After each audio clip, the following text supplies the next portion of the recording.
the total, it's really that upfront investment that's going to pay the better ROI in the long run, Right. Or it's wasted money. So to me, the best thing to try to do is that degree of upfront research, understand the market, and look for the early wins. If you can measure early wins, then everybody feels like that investment is worthwhile. And I think the risk sometimes if they're coming from another market is a sense of urgency. It's very important that regardless of offline or online, that you connect with your audiences in a very authentic way. It's about building a personal connection even without meeting the other person, and you want to come off as credible through authenticity.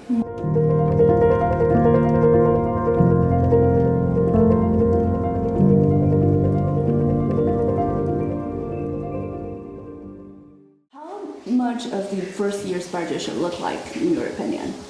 I think it really, again, it depends if you're trying to take a product and target it and push it into a B2C market, or if you're going into a new market, it might be different. Average rule of thumb might be sort of 9 to 12% of revenue. Okay. If you're sustaining a brand, it could be 5 to maybe 10%.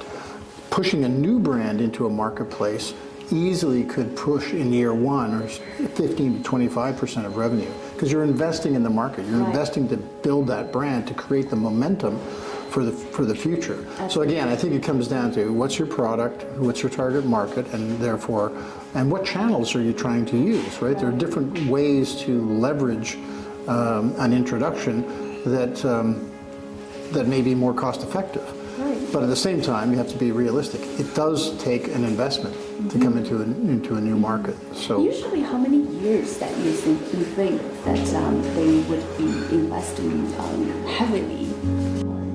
I think it's going to be, depending on the market, you're going to push really hard for 18 to 24 months. Okay. But it's a question then of measuring, as you said earlier, what's the reaction? Am I resonating with the consumers? Do I have to change my message? Right. Did I think I had it right, but it didn't quite resonate? So now I'm adjusting it. Right. That takes more effort, more research, more investment. So I think if you get it right, if you do what you were saying earlier, if you think about the consumer, research your marketplace, before you start the deep spend, invest in that research, invest in the preparation, and then when you go to execute, you're really just executing on a media spend, if you will, whether that's digital or whether that's traditional, then you're just executing. So if you look at the total, it's really that upfront investment that's going to pay the better ROI in the long run, or it's wasted money. Yeah, exactly. And you start all over again. Exactly.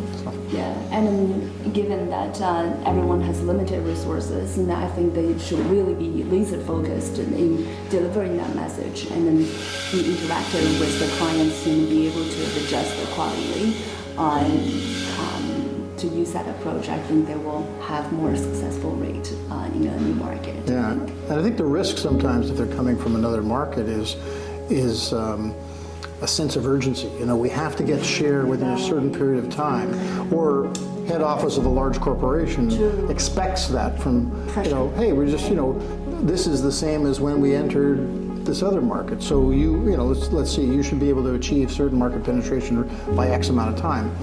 It doesn't always translate that way, market to market. And so managing internal expectations in a company is also a factor. So to me, the best thing to try to do is that degree of upfront research, understand the market, and look for the early wins.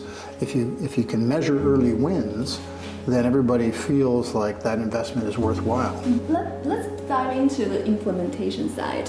How does the visual identity impact the purchasing decisions? Make their brand stand out? I think it's always been important. I think it's even more important nowadays, and it's pretty logical. It's because I think whether you're in a B2B or a B2C environment, everyone's attention span is compressed all the time. Shorter, right? So you're going to have little bursts of video as opposed to a big, large video presence. So the fact that people are consuming and and next generations are consuming quicker and quicker and quicker, to me, just logically translates that your visual identity is the lead thing that impacts. In fact, it may be the only thing if they're scrolling on their phone and there's no audio. So if you're on your phone scrolling, how many seconds do you have to create an impact so that someone will pause and just maybe touch and go a little bit deeper into your brand message? So I think all of that translates into the fact that your visual identity is super important. I think that offline, visual identity is still important, but there are elements like touch, smell, or the overall shopping experience that's competing with it. But especially online, this is the first thing that you have in not only attracting their attention, but leaving a first impression and continuing that ongoing engagement with your audience through videos, through graphics, and increasingly through immersive 3D experiences.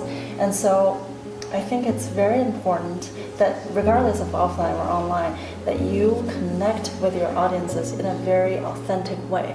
It's about building a personal connection even without meeting the other person, and you want to come off as credible through authenticity.